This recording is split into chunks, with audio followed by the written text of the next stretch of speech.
రంగారెడ్డి జిల్లా బడంగపేట సర్కిల్లో బీజేపీ పిలుపు మేరకు బంద్ పూర్తి స్థాయిలో అమలైంది. ఎంపీ కొండా విశ్వేశ్వర్ రెడ్డి, మహేశ్వరం నియోజకవర్గం ఇన్ఛార్జ్ అందెల శ్రీరామ్ యాదవ్ పాల్గొన్నారు.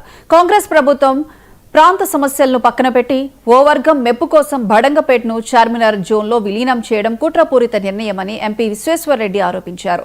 ప్రజలు కట్టే పన్నులతో చార్మినార్ జోన్ అభివృద్ధి చేయాలనుకోవడం అన్యాయమని విమర్శించారు. విలీనం నిర్ణయంపై ప్రజల్లో భయాందోళనలు నెలకొన్నాయని చెప్పారు.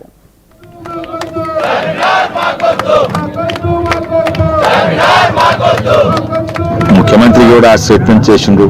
అంటే ముస్లిమ్స్ అండర్ వాళ్ళ ఓట్ బ్యాంక్ అంట. అయితే దాని కొరకే చేస్తుండ్రా? అంటే దీన్ని కూడా తుర్కబస్తీ చేయదలుచుకుండ్రా?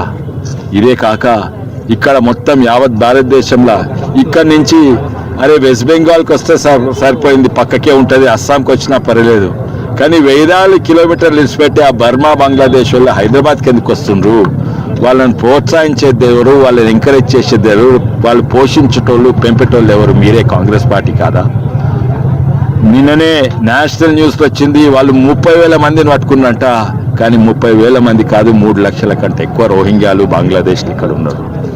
వీళ్ళకు రేపు ఆధార్ కార్డు మీరే ఇస్తారు, రేపు ఎల్లుండి ఓటర్ ఐడి కార్డు కూడా మీరే ఇస్తారా? ఇది ఏంది? దీన్ని పాత బస్తీ మార్చరా? ఇది మొత్తం ఒక ముస్లిం కాంగ్రెస్ ఓట్ బ్యాంక్గా మార్చరా? ఇది అడ్డుకుంటాము, తీర్స్తాము. మా డిమాండ్ ఏంటంటే ఇది వేరే జోన్ చేయండి. మమ్మల్ని బడంగపేటను మాత్రం చార్మినార్ కలపకండి. ఇక్కడ వాసులు అంటుండే దీన్ని వేరే జోన్ చేయండి, కావాల్సిన దీన్ని మీర్పేటను లేకపోతే సరూర్నగర్ను 2-3 డివిజన్లను కలిపి వేరే ఈ మున్సిపాలిటీతో కలిపి వేరే జోన్ చేయండి, కానీ చార్మినార్లో మాత్రం కలపకండి. మా డిమాండ్ ఉంటుంది. ఇంకోటి, కాంగ్రెస్ ఉన్నారు, కాంగ్రెస్ నాయకులు ఎక్కడ దాక్కుంటున్నారు? వాళ్ళు లోన్లు తీసుకోరా? వాళ్ళకు ట్రాన్స్ఫార్మర్లు వద్దా? వాళ్ళకు నీళ్ళ కనెక్షన్లు వద్దా?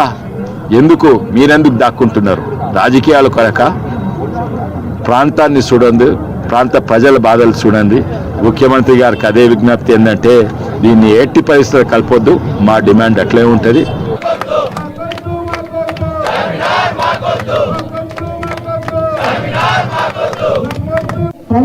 రేవంత్ రెడ్డి అడ్డగట్టడం చాలా బాధాకర విషయం. ఇది ఎట్టి పరిస్థితుల్లో